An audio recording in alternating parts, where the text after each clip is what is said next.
Hello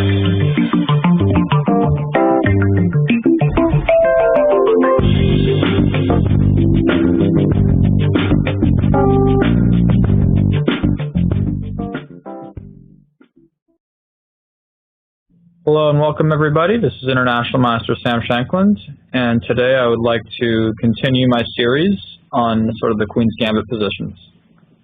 So last time we looked at d4, d5, c4, c6, and knight f3, knight f6, knight c3, and we briefly checked out a6. I didn't go into too much detail, but I hope I provided you with a little bit of main lines and little ideas. And we started looking at e6. And in this last time, we finished up looking at bishop g5. So today I'd like to look at the other move in this position, which is e3. So here, this is sort of known as the Moran variation. It's really popular right now. It was more popular a couple of years ago, but it's still played quite often. So I think that there's a lot of interesting stuff to be looked at here. The main move now is knight bd7. So here, white has two main options, queen c2 and bishop d3. So after bishop d3, black usually plays dc4. So black's idea now is to play moves like b5, bishop b7, and do that with tempo. But he doesn't want to play dc4 immediately, or until the white bishop on f1 moves.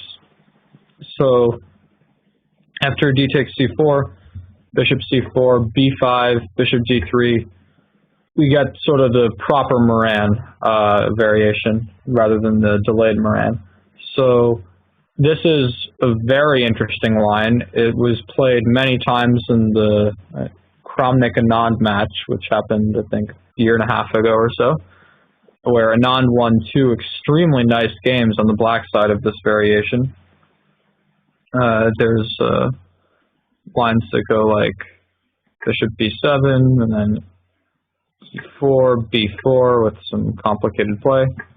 There's a6 is quite common. That was what was played in the match. And then after e4, c5, there's a few ideas here. There's e5, there's d5, but one of the main ideas is like e5, c takes d4, and there's many plans, but I think the main one is knight takes b5.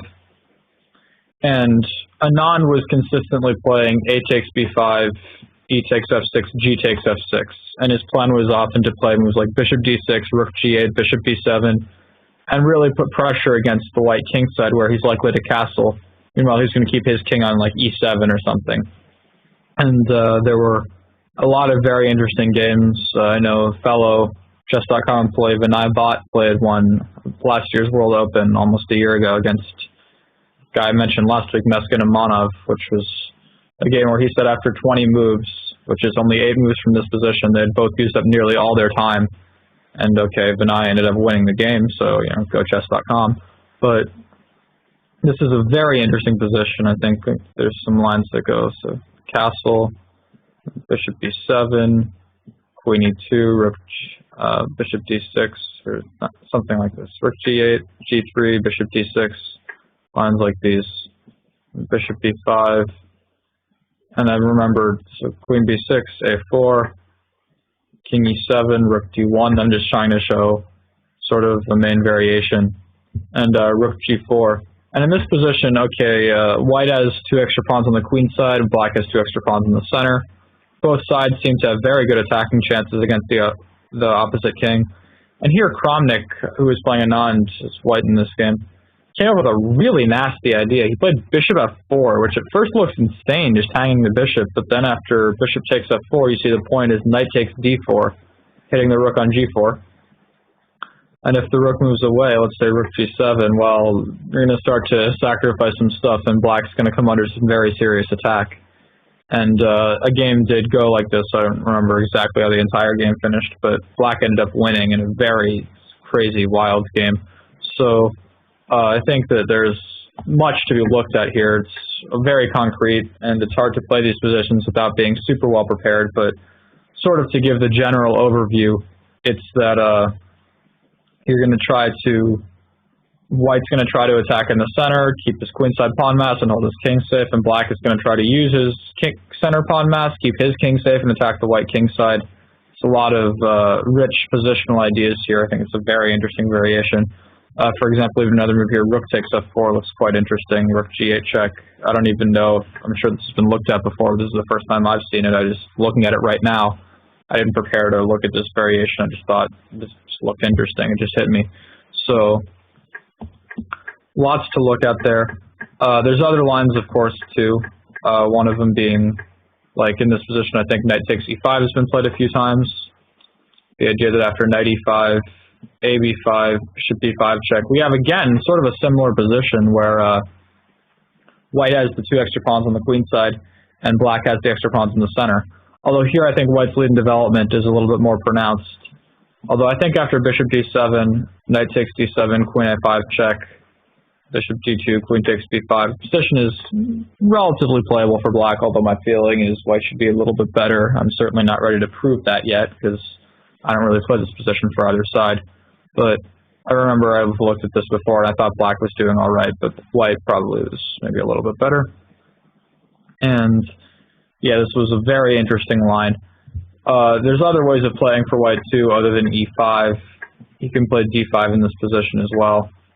And I think there's some lines that go like c4, bishop c2, ed5, ed5, and we've got sort of interesting positions here. And there's many sorts of positions that can come out of this. After d5, I think queen c7 is quite a common move as well. And then there's just lots of stuff going on here. It's hard to figure out exactly who's better and why. So I think it's, again, just a very interesting position that requires a lot of study. But the main ideas for white will be to try to get behind his passed d-pawn and get castled, try to use a lead in development. Black is going to try to blockade the passed d-pawn, maybe expand on the queen side, maybe even castle on the queen side, and try to put pressure on the white king side and then the center with bishops on d6 and d7. So this is also a very interesting position, but also one where I think a lot of concrete opening theory is required to play, and I usually don't like that very much because I think it's better to play when you're on your own than when you're just following what your computer is telling you. So I'm going to go back to this position after knight bd7. I guess that was kind of a brief look at such a complicated variation, but I sort of prefer this other move, queen c2, which I think also is complicated and interesting, but it's not quite as crazy complicated. And I've found that oftentimes in these crazy wild positions, all that really matters is how well you've prepared your stuff in your computer. So the logic behind queen c2 is that black is going to want to play d takes c4, and white doesn't want to waste a move to recapture with the bishop. So it wouldn't really make sense for black to play d4, bishop c4, in a variation where he's already behind in development. To give white an extra tempo with queen c2 is extremely risky. I think this would just be bad for black if we play it in the same fashion. Let's say something like this: e5 takes. The queen on c2 is clearly better placed, and I would be worried for black. Also, now that the queen is on c2, white has the option of bringing the bishop back to e2, which is often a better square. With the queen still on d1, after b4, white's knight would be kicked into oblivion, but here we have the nice e4 square, which will be quite pleasant. So d takes c4 isn't really played, but bishop d6 is the main move. So here there's a few things to try, but only I think two really merit that much strength. I think like e4 has been played, but it doesn't lead anywhere. So the two moves that I think are interesting here are bishop d3 and sort of the crazy Shabalov-Shirov gambit with g4.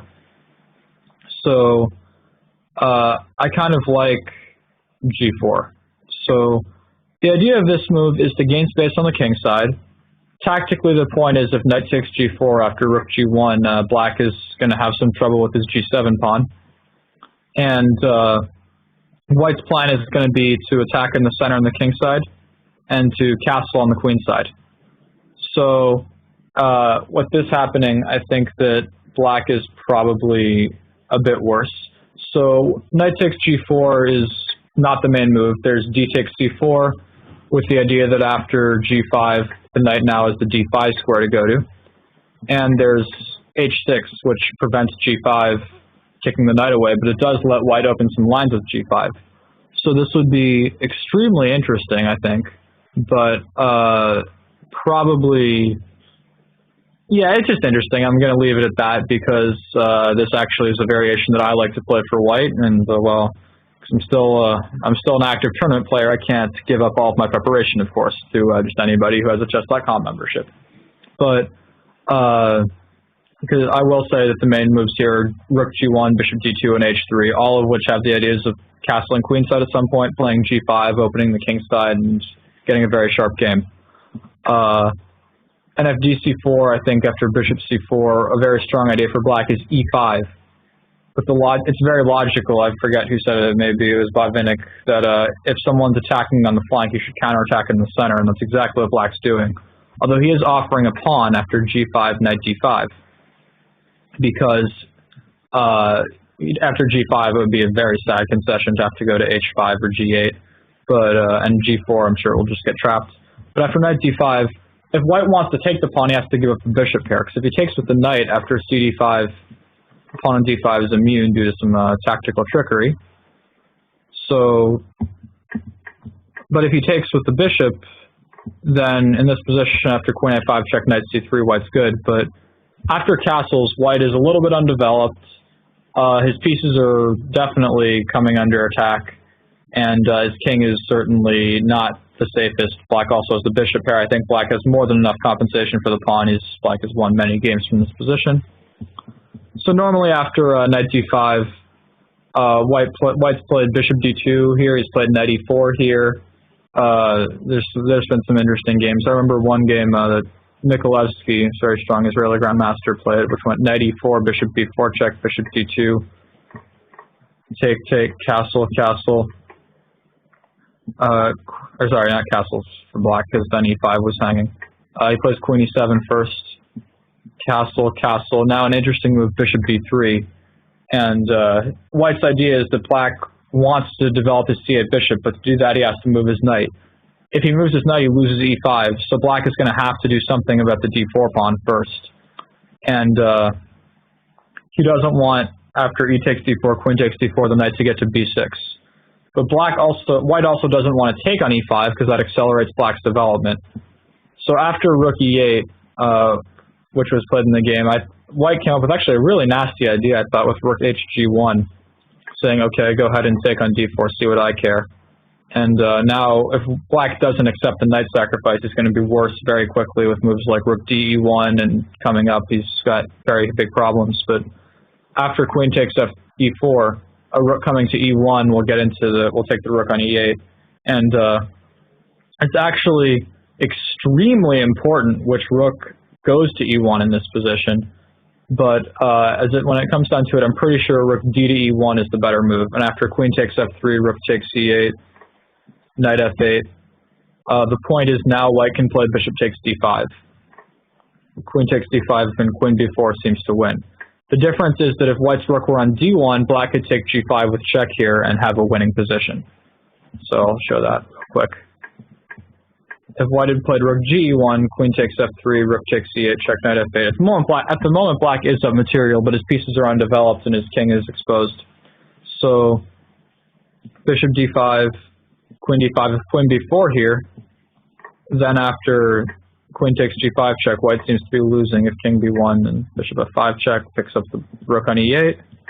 And if, okay, he's not losing. If rook g2, queen g1 check is a perpetual. So again, if king c2, then bishop f5. And if rook back to d1, then queen back to g5. So that's just one variation, but it sort of shows how both sides are playing. It's very aggressive, very sharp, and very interesting. So I'm going to go back to before g4, though, and talk a little bit about bishop d3 in this position, but I think I'm going to have to do that next time because it looks like we're out of time. So until next time, this is Sam Shanklin signing off.